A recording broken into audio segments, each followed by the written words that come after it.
Hey everyone, welcome to Revenge and Regret. If you love shocking stories, real betrayals, and unforgettable moments of revenge, you're in the right place. On this channel, we dive deep into the most jaw-dropping tales that'll leave you speechless. Stay tuned because you won't want to miss a single twist. Make sure to hit that subscribe button and ring the bell so you never miss any of our mind-blowing stories. And if you've been through something wild yourself, share it in the comments. We might just feature it in our next video. Now, sit back, relax, and let's dive into today's story. The faded photograph slipped from my trembling fingers, fluttering onto the dusty pile of my mother's old letters. My breath hitched. My heart slammed against my ribs, a frantic bird trapped in a cage. It was her. My mother, impossibly young, vibrant, smiling, standing beside someone. Not my father. No. Standing beside him. David. My neighbor. The quiet, unassuming man who'd lived next door for 15 years. The man I'd just offered condolences to a few days ago at her funeral. And in the photo, they weren't just standing together. His arm was around her waist. They looked intimate, happy, and utterly, terrifyingly unfamiliar in this context. My blood ran cold. This photo, it didn't belong here. It didn't make sense. Not unless. Oh God. Not unless. Whoa. Okay. Just breathe with me for a second. Yeah. That image you just pictured? Me, sitting on the floor of my late mother's dusty attic, surrounded by grief and memories, holding photographic proof that ripped my understanding of her entire life to shreds? That actually happened. Just days after I buried her. And the connection to him? My neighbor? Honestly, you won't believe how deep this rabbit hole goes or the clues I'd missed for years. If your jaw just hit the floor right along with mine, maybe give this video a like while I try to untangle this absolute mind-bending mess. Because discovering this secret wasn't even the final twist. Let me take you back, just a week or two before my world imploded. My mother, where do I even begin? She was my mom. Loving, definitely. Reserved? Absolutely. Quietly stoic, always putting everyone else first, rarely talking about her past beyond vague anecdotes. She wasn't secretive, exactly, or so I thought. More private. Contained.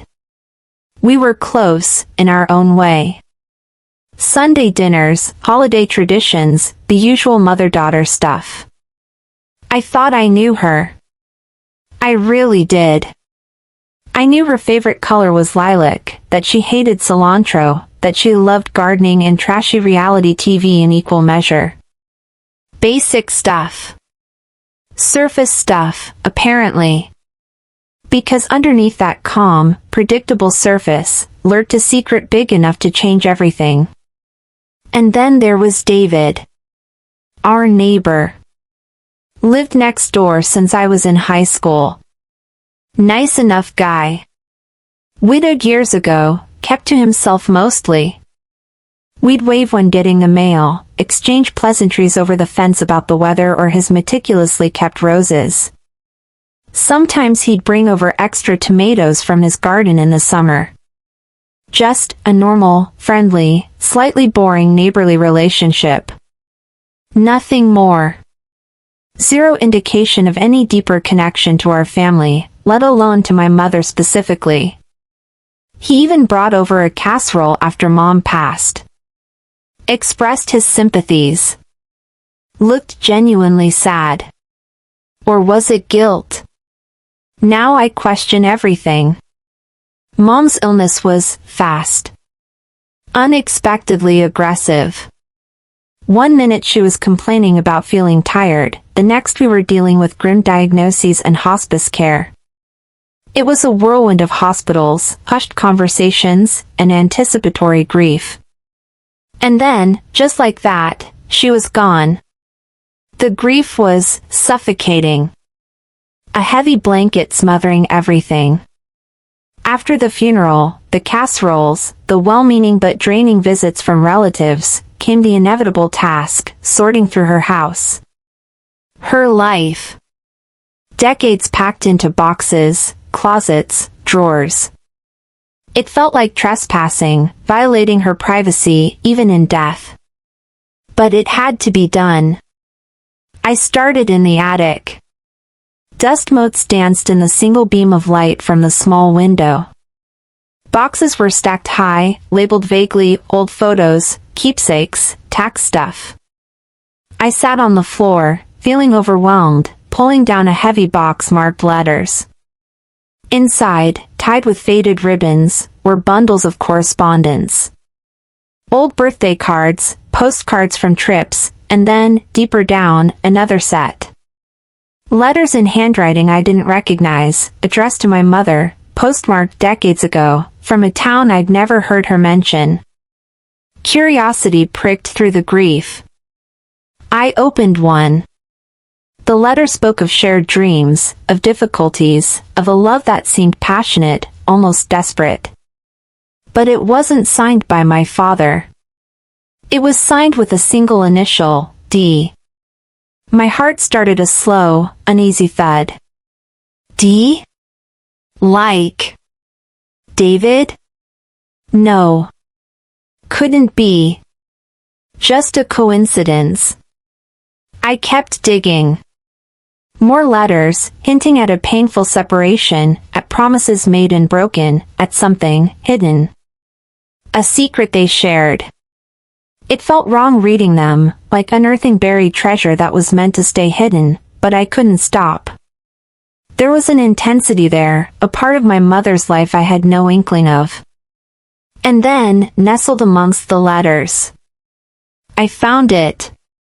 A small, tarnished silver locket. Simple, heart-shaped. I fumbled with the clasp, my fingers suddenly clumsy. It clicked open. Inside, two tiny, faded photos. One side was my mother, younger, impossibly beautiful, looking happier than I'd ever seen her. The other side, my breath caught, was a baby. A tiny infant I didn't recognize. Definitely not me or my known siblings.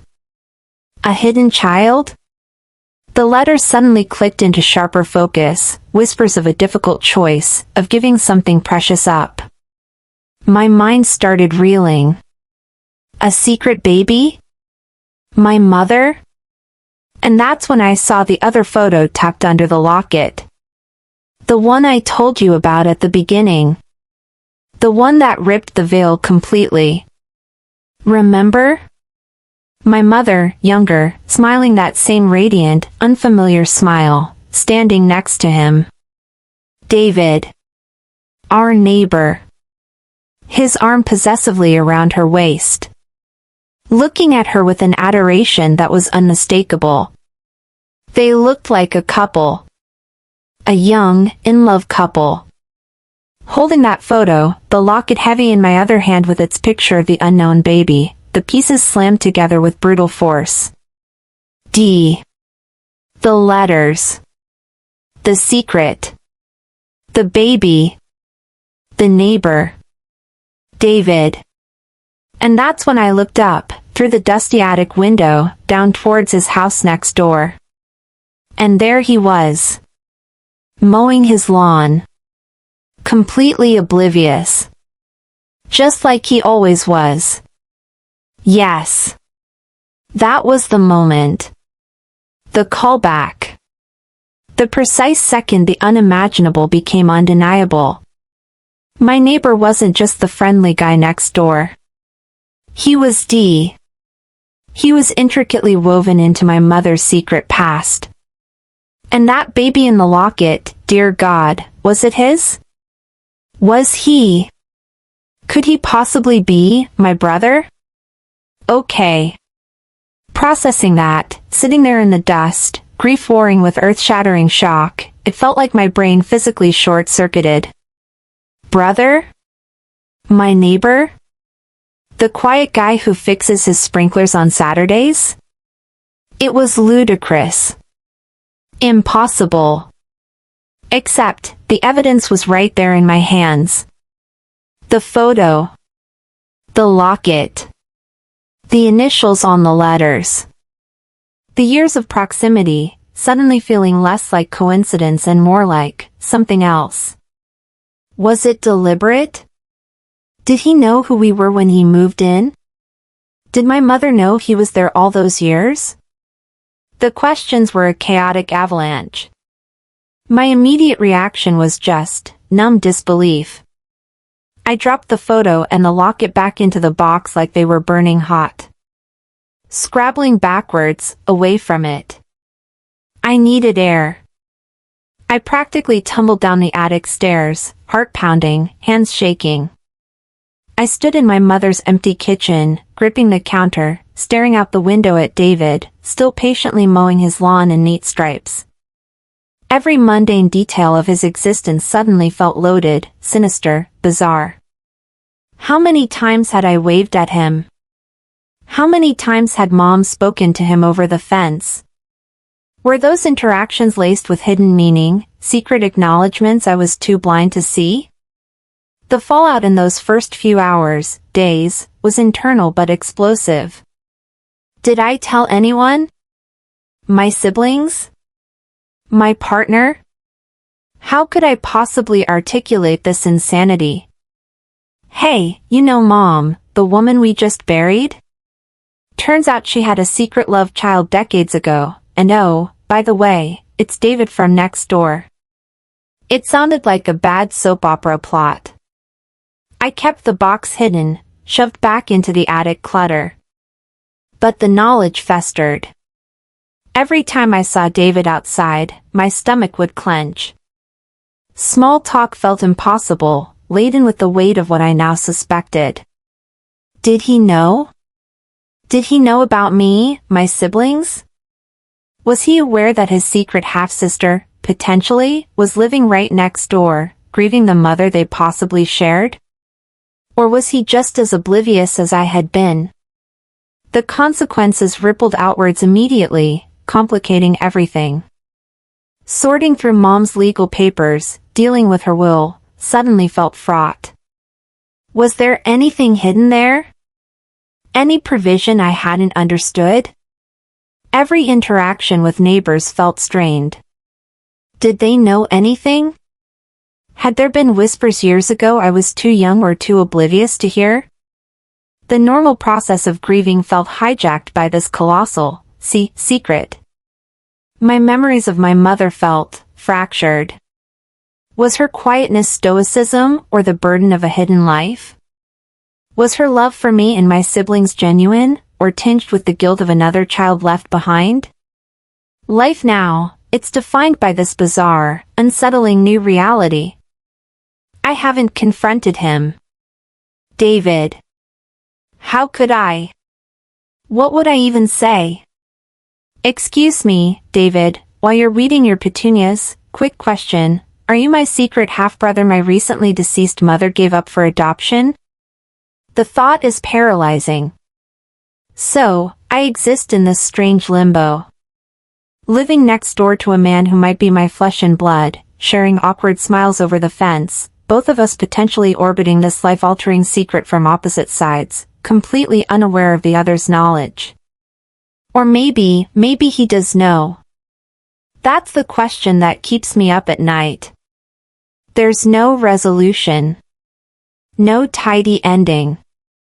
Just the ongoing, deeply uncomfortable reality of sorting through my mother's belongings while trying to piece together the puzzle of her hidden life, all while living next door to potentially the biggest missing piece. It's profoundly changed how I see my mother, not necessarily with judgment, maybe more with a complex mix of sadness, confusion, and a strange sort of retroactive empathy for the impossible choices she must have faced. It's also changed how I see myself, my family history, my own identity. It's like finding out the foundations of your house aren't what you thought they were. Living next door to my secret, well, whatever he is, brother? Stranger? Both? It's my new, surreal normal. Some days I can almost pretend things are ordinary. Other days, catching his eye feels like getting an electric shock. The truth is sitting there, unspoken, right across the driveway. And I have no idea what to do about it. Secrets have weight, don't they? They linger. They shape things in unseen ways. And sometimes, they live right next door. Food for thought. Be kind out there. You never know what someone's carrying.